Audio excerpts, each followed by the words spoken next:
நான் புக்ஸ் பார்த்தீங்கன்னா என்னோட ஸ்கூல் டேஸ்லேருந்தே படிச்சுட்டு வரேன். இந்த சென்னை புக் ஃபேருக்கு வந்து நான் வர்றது வந்து இது வந்து 3வது வருஷம் வரேன். எனக்கு ரொம்ப பிடிச்ச புக்கு, நான் வந்து எல்லாருக்கும் சொல்கிற புக்கு அப்படின்னா அலெக்ஸ் ஹேலியோட ரூட்ஸ் அப்படின்னு சொல்லிட்டு ஒரு புக் இருக்குது.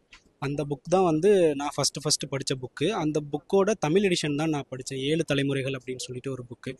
அந்த புக்ஸ் வந்து என்ன கேட்டால் எல்லாருமே படிக்கணும் அப்படின்னு தான் நான் சொல்லுவேன். நம்மளோட ஹிஸ்ட்ரிஸு அந்த புக்கில் எவ்வளோ முக்கியம், ஒரு என்ன சொல்கிறது, ஒரு ஹியூமனாக வந்து நம்ம இப்போ இந்த பூமியில் இருக்கோம் அப்படின்னா நம்மளோட முன்னோர்களோட நம்ம முன்னோர்களோட ஹிஸ்ட்ரி வந்து நமக்கு எவ்வளோ அவசியம் அப்படிங்கிறத வந்து அந்த புக்கில் நம்ம படிச்சுக்கலாம். அதில் நம்ம இந்தியன்ஸோட ஹிஸ்ட்ரி இருக்காது. அதில் வந்து என்ன ஹிஸ்ட்ரி இருக்குன்னா ஆஃப்ரிக்கன் அமெரிக்கன்ஸோட ஹிஸ்ட்ரி இருக்கும். நான் எதுக்கு அந்த புக்கை நம்ம படிக்கணும் அப்படின்னு சொல்கிறேன்னா, இப்போ இருக்க சூழ்நிலைப்படி நம்மளோட ஹிஸ்ட்ரி நம்ம வந்து எப்படின்னா தெரிஞ்சுக்கிறது எவ்வளோ முக்கியம் அப்படின்னு அந்த புக்கிலேருந்து நான் கற்றுக்கிட்டேன். அது போக என்னைய வந்து ரொம்ப ஒரு இம்பேக்ட் பண்ண புக்கு வந்து தமிழில் வந்து மாதருபாகன் அப்படின்னு சொல்லிட்டு ஒரு புக் இருக்குது. அந்த புக்கு எனக்கு ஃபேவரட் புக்கு.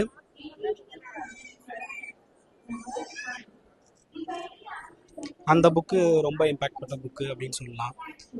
அப்புறம் பார்த்தீங்கன்னா கொஞ்சம் சினிமா ரிலேட்டடாக புக்ஸ்லாம் நான் வந்து இப்போ வந்து பை பண்ணியிருக்கிறேன். ஒரு 10 to 15 புக்ஸ் கிட்ட நான் இப்போ வந்து இங்கே வாங்கிக்கிறேன்.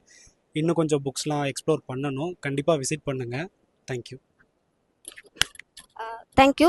Thank you sir. இப்போ சார் சொன்ன பார்த்தீங்கன்னா வேர்கள் புக்கை வந்து சொன்னாங்க. அந்த வேர்கள் புக் வந்து நம்ம ஷாப்பில் இருக்கு.